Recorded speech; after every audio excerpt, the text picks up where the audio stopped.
Next चलते हैं features data of database management system. तो स्टूडेंट्स हमारे पास जो पहला फीचर है डीबीएमएस का वो है डेटा डिक्शनरी।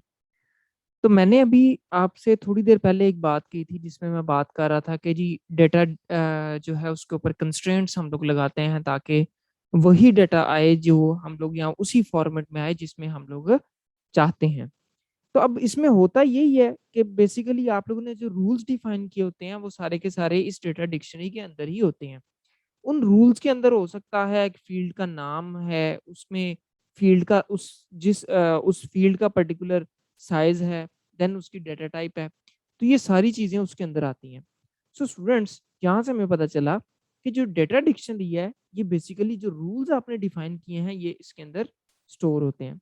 उन रूल्स की बेस के ऊपर जो कंस्ट्रेंट्स हैं उसको वैलिडेट किया जाता है कि आइदर जो डेटा आ रहा है या उन रूल्स को फॉलो कर रहा है।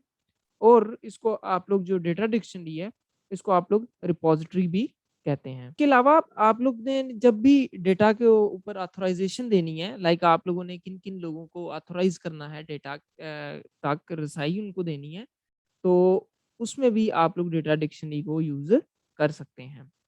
तो यानी कि जितने भी आप लोगों ने कंस्ट्रेंट्स या जितने भी आपने डेटा की डेफिनेशन है, ठीक है जी, और इसके अलावा डेटा की मॉनिटरिंग जो करनी होती है वो सारी की सारी डेटा डिक्शनरी की बुनियाद पे करनी होती है।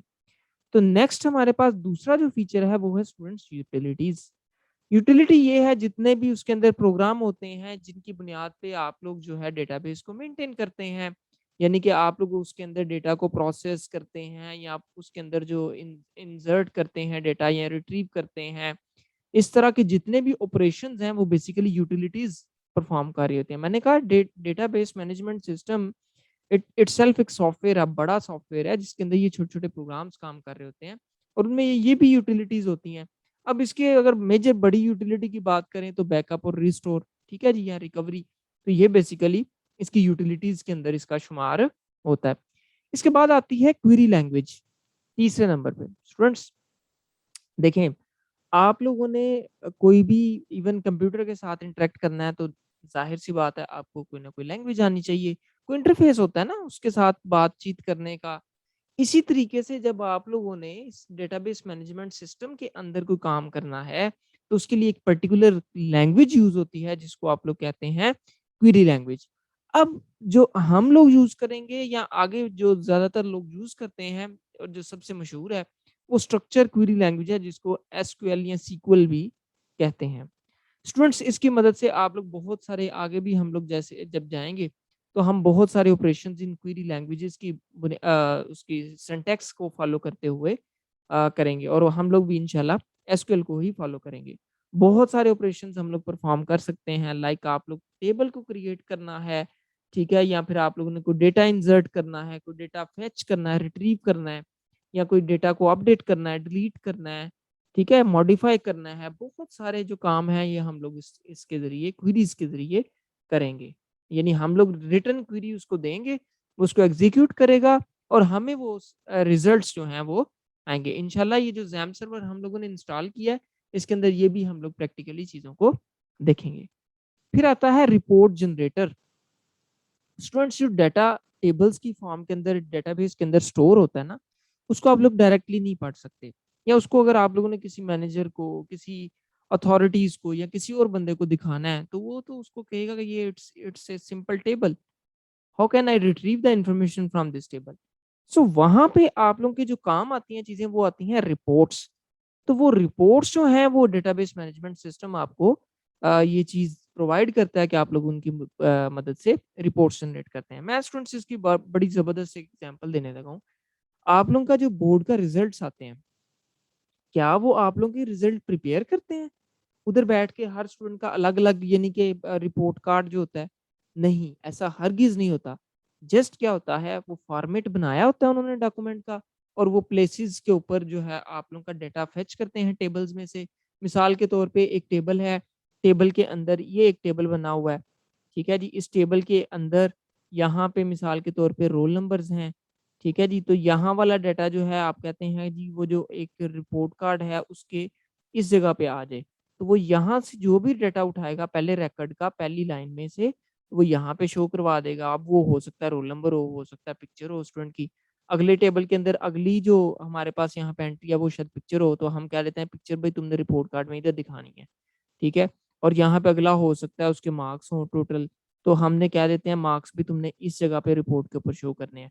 तो स्टूडेंट्स होता क्या है कि हर वो एक रिकॉर्ड को पकड़ता है रिपोर्ट के अंदर, और वो उस पूरे वो जो रिपोर्ट का फॉर्मेट होता है उसके अंदर वो ऐसे करके वो सारी चीज जहां जहां हम लोगों ने मेंशन किया था वहां वहां पे वो एक लाइन को पकड़ता है, उधर उसके एंट्रीज को पेस्ट करता है।